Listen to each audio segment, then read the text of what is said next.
Hello my dear students, welcome back to the channel. आज मैं आपसे एक क्वेश्चन पूछती हूँ। Can you tell me, parents से किड्स में कैरेक्टर्स कैसे ट्रांसफर होते हैं?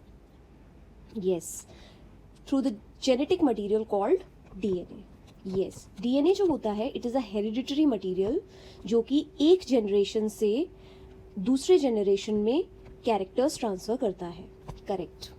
नाउ आज के वीडियो में हम यही टॉपिक को बहुत डिटेल में डिस्कस करने वाले हैं। सो आज की वीडियो का टॉपिक है न्यूक्लिक एसिड। न्यूक्लिक एसिड एक बहुत ही इंपॉर्टेंट टॉपिक है जो कि 2 चैप्टर्स में इंक्लूडेड है। एक तो ऑब्वियसली बायोमोलिक्यूल्स, क्योंकि न्यूक्लिक एसिड खुद एक बायोमोलिक्यूल है, एंड दूसरा 12th का एक चैप्टर है मॉलिक्यूलर बायोलॉजी, उसका भी एक इंपॉर्टेंट पार्ट है।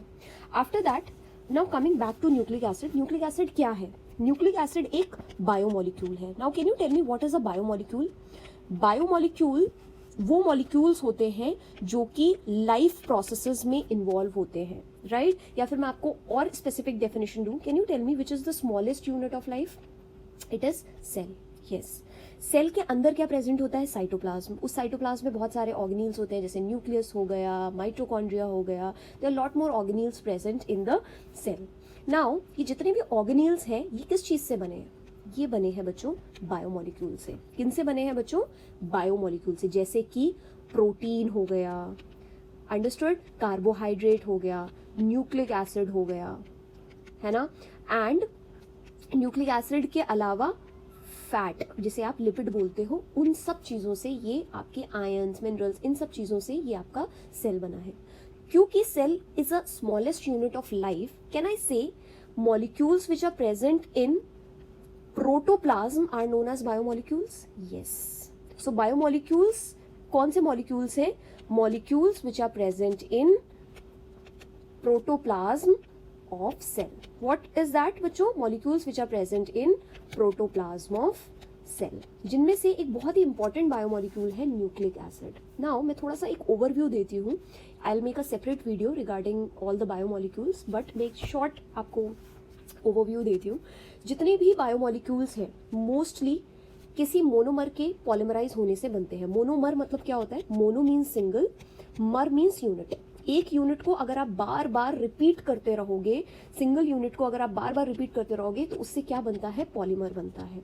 सो प्रोटीन का मोनोमर क्या है बच्चों? प्रोटीन का मोनोमर होता है, मतलब प्रोटीन किसके रिपीटेशन से बनता है? अमीनो एसिड के रिपीटेशन से बनता है। कार्बोहाइड्रेट का मोनोमर क्या है? कार्बोहाइड्रेट मोनोसेक्राइड के रिपीटेशन से बनते हैं। न्यूक्लिक एसिड किसके रिपीटेशन से बनते हैं बच्चों? Can you tell me about this? Nucleic acid बनते हैं न्यूक्लियोटाइड के रेपिटेशन से। किसके रेपिटेशन से बनते हैं बच्चों? न्यूक्लियोटाइड। एंड फैट किसी के भी रेपिटेशन से नहीं बनते हैं, so because fat are not the polymers. ये होते हैं बायो, क्या होते हैं बच्चों? Bio micromolecules, right? सी, तो ये किसी के भी पॉलीमराइजेशन से नहीं बनेंगे। आज की वीडियो का टॉपिक है न्यूक्लिक एसिड। क्या है बच्चों आज की वीडियो का topic? Nucleic acid. And nucleic acid का मोनोमर क्या होता है बच्चों? न्यूक्लिक एसिड का मोनोमर होता है nucleotide. Can you tell me nucleic acid कितने तरीके के होते हैं? न्यूक्लिक एसिड मेजरली 2 तरीके के होते हैं, डीएनए और आरएनए। डीएनए क्या होता है? Deoxy ribo nucleic acid, and RNA होता है राइबो न्यूक्लिक एसिड। क्या डिफरेंस है? हम आगे पढ़ते हैं। सी, डीएनए जो होता है ये बहुत सारे ऑर्गेनिज्म का जेनेटिक मटेरियल है, जैसे कि ह्यूमन हो गया, राइट? ह्यूमन हो गया, एनिमल्स हो गए, प्लांट्स हो गए, इन सब का जेनेटिक मटेरियल मोस्टली आपका डीएनए प्रेजेंट होता है, डीएनए होता है। बहुत सारे वायरसेस का जेनेटिक मटेरियल आरएनए होता है, राइट? मैं ऐसा नहीं बोल रही हूँ कि वायरसेस का सबका जेनेटिक मटेरियल आरएनए होता है, डीएनए भी होता है, single stranded DNA, double stranded DNA, single stranded RNA, double stranded RNA. So viruses का जेनेटिक मटेरियल आरएनए रहता है। Now coming back to the nucleic acid, मैंने जस्ट अभी आपको बोला कि न्यूक्लिक एसिड का मोनोमर क्या होता है बच्चों? मोनोमर होता है इसका न्यूक्लियोटाइड। क्या होता है बच्चों? न्यूक्लियोटाइड। नाउ न्यूक्लियोटाइड की अगर हम बात करें तो न्यूक्लियोटाइड आपका 3 चीजों से मिलके बनता है। किस किस चीज से मिलके बनता है? न्यूक्लियोटाइड मिलके बनता है नाइट्रोजनस बेस से। किससे मिलके बनेगा बच्चों? Nitrogenous base. दूसरा पेंटोस शुगर, पेंटोस मतलब 5 कार्बन वाली sugar, okay. And third thing is phosphate. ये 3 चीजें प्रेजेंट होनी चाहिए, then only you will call it nucleotide. Now nucleotide जो है उसमें अगर आप nitrogenous base plus pentose sugar करते हो तो इसे आप न्यूक्लियोसाइड भी बोल सकते हो. तो न्यूक्लियोटाइड को आप ऐसे भी एक्सप्लेन कर सकते हो, न्यूक्लियोसाइड प्लस फॉस्फेट या फिर nitrogenous base plus pentose plus phosphate. Now सबसे पहले मैं नाइट्रोजनस बेसिस की बात करूंगी. बच्चों नाइट्रोजनस बेसिस 2 तरीके के होते हैं, प्यूरीन और पिरिमिडीन. क्या क्या होते हैं बच्चों? Purine and pyrimidine. Now purine की अगर मैं बात करती हूं, सो प्यूरीन 2 तरीके के होंगे बच्चों. क्या क्या होते हैं? एडिनिन और ग्वानिन. क्या क्या होंगे बच्चों? एडिनिन और ग्वानिन. एंड पिरिमिडीन जो होते हैं वो 3 तरीके के होते हैं, थायमीन, साइटोसिन और यूरासिल. क्या होगा? Thymine, cytosine and uracil. जिसमें से अगर मैं डीएनए की बात करती हूं तो एडिनिन जो है वो डीएनए और आरएनए दोनों में प्रेजेंट रहता है. ग्वानिन भी डीएनए आरएनए दोनों में प्रेजेंट रहेगा, लेकिन थायमीन सिर्फ डीएनए में प्रेजेंट रहता है. साइटोसिन सिर्फ आरएनए में प्रेजेंट साइटोसिन आरएनए और डीएनए दोनों में प्रेजेंट रहता है. एंड यूरासिल सिर्फ और सिर्फ आरएनए में प्रेजेंट रहता है. तो मैंने क्या बताया बच्चों? अगर मैं डीएनए की बात करती हूँ और डीएनए का न्यूक्लियोटाइड बनाने की कोशिश करती हूँ, सो उसमें नाइट्रोजनस बेसिस में क्या क्या चीज प्रेजेंट रहेगी? A adenine, thymine, guanine and ATGC, cytosine. Got it? If I will make RNA, then RNA में क्या क्या प्रेजेंट होगा? A, U, G and C, adenine, uracil, guanine and cytosine. Now coming back to the pentose sugar. अगर मैं pentose sugar की बात करती हूँ बच्चों, सो पेंटोज शुगर 2 तरीके की होती है. 5 कार्बन वाली शुगर 2 तरीके की होगी. क्या क्या होगा आपका? बताओ बच्चों जल्दी से. Ribose sugar and deoxyribose sugar. So एक हो जाएगी डीऑक्सी राइबोज शुगर, दूसरी हो जाएगी ribose sugar. Deoxyribose sugar जो होती है ये किसमें प्रेजेंट होती है बच्चों? डीएनए में. मैं डीऑक्सी राइबोज शुगर और राइबोज शुगर दोनों का स्ट्रक्चर एक सेपरेट वीडियो में बनाऊंगी एंड मैं आपको वहां पे दिखाऊंगी कैसे राइबोज शुगर से डीऑक्सी राइबोज शुगर कन्वर्ट हो सकती है. सिर्फ D means removal, oxy means oxygen का. अगर राइबोज से आप एक सेकेंड कार्बन से ऑक्सीजन रिमूव कर देते हो तो वो डीऑक्सी राइबोज बन जाती है. कैसे? I show you in the structure. Okay, so अगर मैं डीएनए के न्यूक्लियोटाइड की बात करती हूँ तो इसमें कौन सा शुगर है बच्चों? Deoxy ribose sugar. And RNA की अगर हम बात करते हैं तो इसमें कौन सा शुगर है बच्चों? इसमें होता है राइबोज शुगर. कौन सा शुगर रहेगा बच्चों? Ribose sugar. Now coming back to the phosphate. Phosphate यहाँ पे क्या होता है? H3PO4. कौन सा फॉस्फेट बच्चों हम यूज करते हैं यहाँ पे? H3PO4. सो ये होता है आपका nucleotide. Understood? So this is nucleotide का डिटेल. अब मैं न्यूक्लियोसाइड और न्यूक्लियोटाइड को डीएनए और आरएनए में वो कैसे प्रेजेंट रहते हैं उनकी बात करती हूँ. उससे पहले मैं आपसे एक क्वेश्चन पूछती हूँ.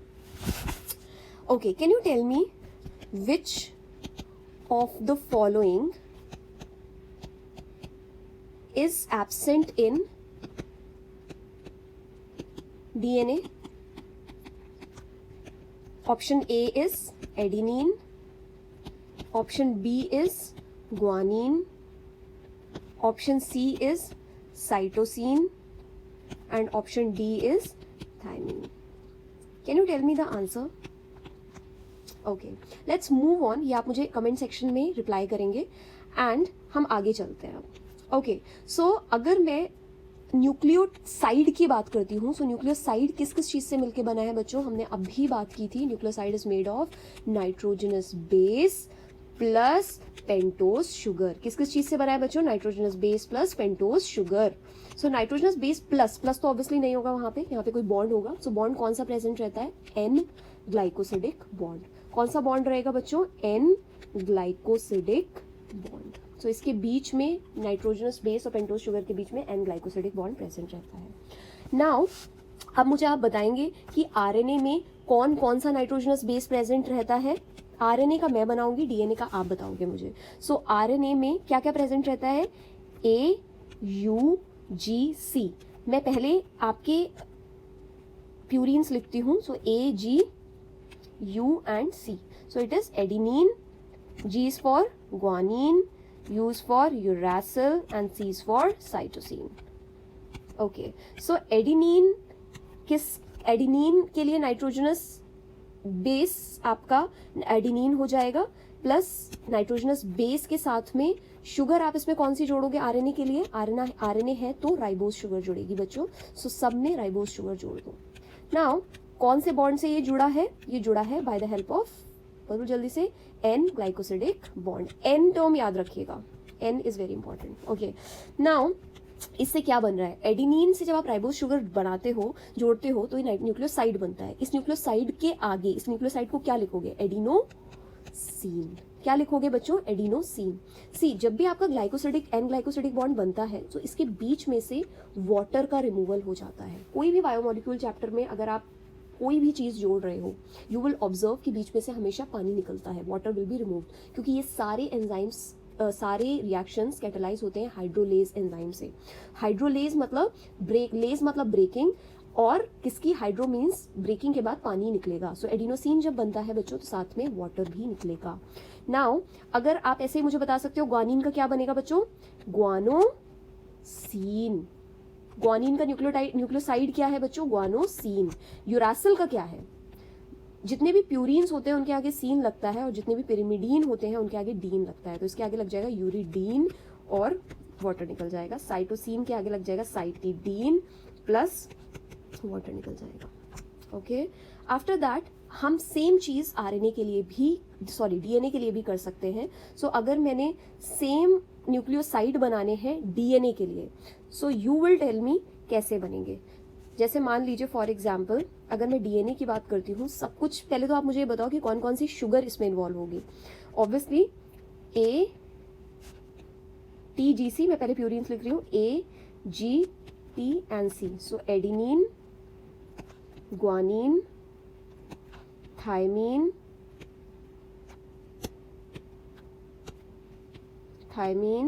And cytosine. ओके, इसमें आप शुगर कौन सी जोड़ेंगे बच्चों, डीऑक्सी राइबोज शुगर। कौन सी शुगर जोड़ोगे आप इसमें, डीऑक्सी राइबोज शुगर। सो ये सब हमने सेम शुगर्स जोड़नी है। अब बताइए बनेगा क्या, क्विकली टेल मी क्या बनेगा। एडिनिन से सी एडिनोसिन ही कहलाएगा, लेकिन उसके आगे क्या लग जाएगा, डीऑक्सी एडिनोसिन। क्या लग जाएगा बच्चों, डीऑक्सी एडिनोसिन, प्लस साथ में क्या निकलेगा, वाटर। क्या निकलेगा बच्चों, साथ में वाटर। ऐसे ही अगर मैं ग्वानिन का बनाती हूं तो क्या बनेगा, ग्वानो, पहले हमने डीऑक्सी लगाया नहीं है अभी, so we will write deoxy, tell me क्या लिखेंगे हम, डीऑक्सी एडिनोसिन। एडिनोसिन या ग्वानोसिन, ग्वानोसिन।